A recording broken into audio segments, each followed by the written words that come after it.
Closure is one of those words that sounds peaceful, until you realize how often it's used to keep you stuck. Because what you've been calling closure is usually one specific thing: getting the person who hurt you to finally explain themselves in a way that makes the pain feel justified, logical, and over. And when you're dealing with someone who is never capable of showing up emotionally, closure becomes a moving target. You ask for clarity, and they give you fog. You ask for honesty, and they give you, I don't know. You ask for a conversation, and they give you silence, delay, deflection, or a few warm crumbs that reset your hope for another week. And then you blame yourself for not being able to move on, as if the issue is your weakness, not the fact that you're trying to get clean water from an empty well. So let's make this simple in the most relieving way. If they were capable of giving you closure, you wouldn't be needing it like this. Closure requires emotional responsibility. It requires the ability to look at impact. It requires someone to tolerate discomfort long enough to tell the truth without protecting their ego first. And the person you're talking about? The person who avoided you, minimized you, kept you in limbo, or disappeared when things got real? That person was never built for that conversation. Not because you didn't deserve it, because they didn't have it in them. And once you accept that, you stop waiting for the moment that magically makes it all make sense. You stop treating your healing like it's dependent on their maturity. You stop giving them the power to decide when your life can move forward. Here's the part that creates the loop. Your nervous system believes the ending is missing. When there isn't a clean ending, your mind keeps the file open. It replays the last text, the last call, the last look on their face. It rechecks the timeline like maybe you missed the one detail that would finally solve it. It tries to reverse engineer their behavior into something coherent, because coherence feels safe. If you can understand it, you can predict it. If you can predict it, you can stop being shocked. But the problem isn't that you don't understand enough. The problem is that you're trying to find logic in a person who used ambiguity as a strategy. You're trying to get a straight answer from someone who survived by staying sideways. And the more you try, the more you feed the addiction to their meaning. That's what closure seeking really becomes. It's not just wanting an explanation. It's wanting them to be the narrator of your pain. It's wanting the person who confused you to also be the person who calms you. And that's a trap. Because the same person who kept you in the dark cannot be your flashlight. So what does it actually mean to live without closure? It means you stop treating their words as the final authority.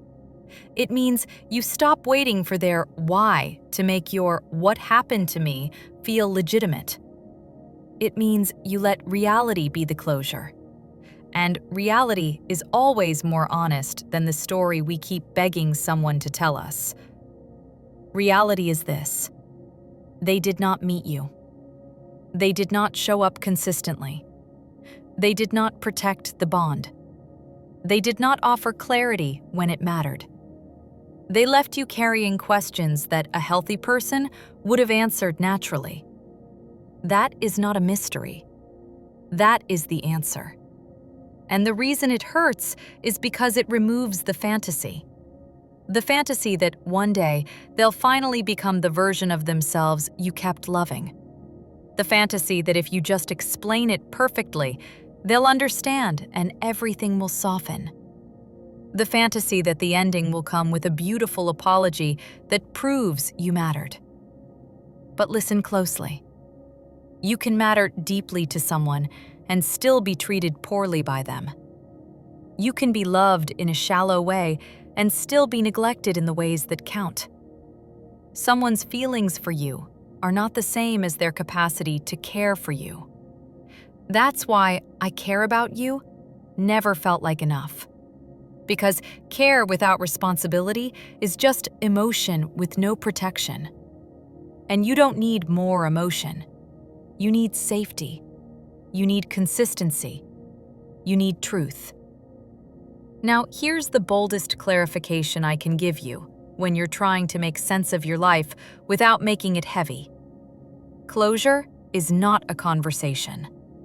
Closure is a decision. A decision to stop returning to the same wound for proof that it hurt. A decision to stop handing your dignity to someone who handles it carelessly. A decision to stop asking someone to validate the pain they caused. Because when you do that, you're doing something quietly self-destructive. You're training yourself to believe your feelings only count if they agree. That's why you feel stuck. Not because you're obsessed, because you've outsourced your certainty. So you take it back. You decide, calmly, I don't need them to confirm what I experienced. You decide, I don't need their explanation to be allowed to leave. You decide, I don't need their apology to protect my self-respect. That is closure. It's internal, not performative. It's not revenge. It's freedom. People who can't give closure usually have one of a few patterns. They avoid accountability because it threatens their self-image. They avoid emotional depth because it activates their shame. They avoid hard talks because they confuse discomfort with danger. Or they avoid clarity because ambiguity keeps them in control. And if you were bonded to that, you probably felt it in your body. The waiting, the guessing, the way you couldn't fully exhale. The way you had to become a detective instead of a lover. The way you were always almost okay, but never settled. When someone gives you consistent love, your nervous system doesn't have to become brilliant to survive them. You don't have to analyze their tone. You don't have to decode their silences. You don't have to rehearse your feelings. You can just be. And when you haven't been able to just be, that's closure too. That's evidence. That's your body telling you this bond was not safe. So how do you live without closure when part of you still wants it? You stop confusing closure with one more chance. Because for many people, closure is secretly a way to reopen the door without admitting it. You tell yourself you just want a final conversation, but what you really want is a different ending. A softer ending. An ending where they finally choose you. An ending where you feel important. And I understand that. Because being left in ambiguity can feel humiliating. Like you weren't even worth the effort of an honest goodbye. But don't turn that humiliation inward. That wasn't about your worth. That was about their limitations. A person who can't offer clarity often can't offer real intimacy either. They can offer chemistry, attention, moments, but not the deeper thing. And you were reaching for the deeper thing. That's why it hurt. That's why you kept hoping a conversation would fix it.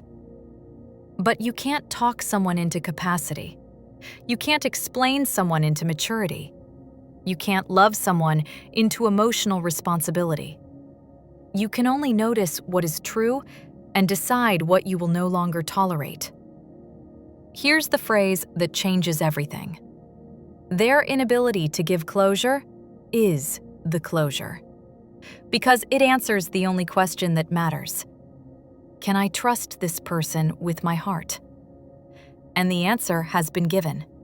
Not in words, in patterns, in absence, in how often you were left alone inside the connection. If you're waiting for them to say, I'm not capable, they probably never will. Most people don't confess their limitations. They demonstrate them. So you stop asking for a confession and you accept the demonstration. And that acceptance is what ends the loop. Another reason closure is hard is because you want your pain to have meaning. You want it to have a lesson that makes it feel worth it. And there can be a lesson, but it's not the lesson your mind is trying to extract from them. The lesson is usually about you. Not in a blame way, in a reclaiming way. It's about how long you tolerated uncertainty, how often you replaced your own knowing with hope, how many times your body told you the truth and your mind argued back. Closure is when you stop arguing with your own perception. It's when you stop saying, maybe I'm imagining it, and start saying, I felt anxious and unseen, and that is enough information. You don't need a courtroom-level explanation for why you felt lonely. Loneliness is the evidence. Anxiety is the evidence. Your constant mental effort is the evidence. If the bond made you feel like you were always trying to earn stability, then stability wasn't there. And you don't need their permission to leave a place that hurts. Living without closure also means making peace with something that can be hard to accept. You might never know the full truth. They might not even know the full truth. People lie to themselves as much as they lie to others. Some people genuinely don't have the emotional vocabulary to describe what they did. Some people rewrite reality to protect their ego. Some people can only tell a truth that makes them look good. And if you keep demanding the full truth from someone who can't tolerate it, you will keep reopening the wound. So you choose a different kind of peace. Peace that doesn't require perfect information. Peace that only requires enough information to protect you. And you already have that. You have how it felt. You have what happened repeatedly.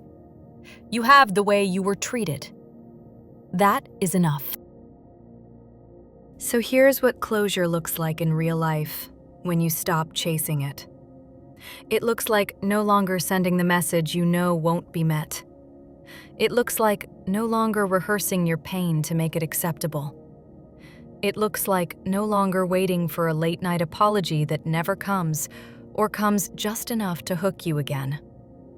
It looks like letting their silence remain silence instead of turning it into a puzzle.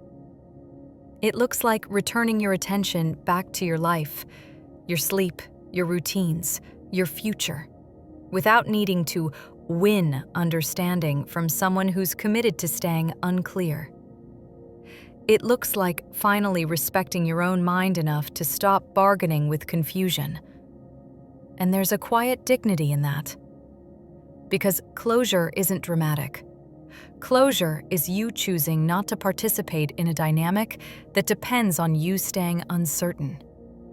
The moment you stop seeking closure from them, you remove their influence over your inner weather. They can no longer change your mood with one message. They can no longer resurrect your hope with one crumb. They can no longer destabilize you with a delay. Because you're no longer building your emotional safety around their behavior. You're building it around your standards. And if you're thinking, but what if they come back with clarity later? Let them. But don't put your life on hold waiting for the late version of someone who couldn't meet you when you were bleeding in real time. If they ever become capable, that's their growth. Your healing doesn't have to wait for it. And if you're thinking, but it feels unfair, it is unfair. It's unfair to be left with questions. It's unfair to be the only one doing the emotional math. It's unfair to have to heal something you didn't cause. But unfairness isn't a reason to stay stuck. It's a reason to set yourself free. So if you need one clean truth to carry today, make it this. I do not need closure from a person who couldn't show up. I can end the story based on what I experienced.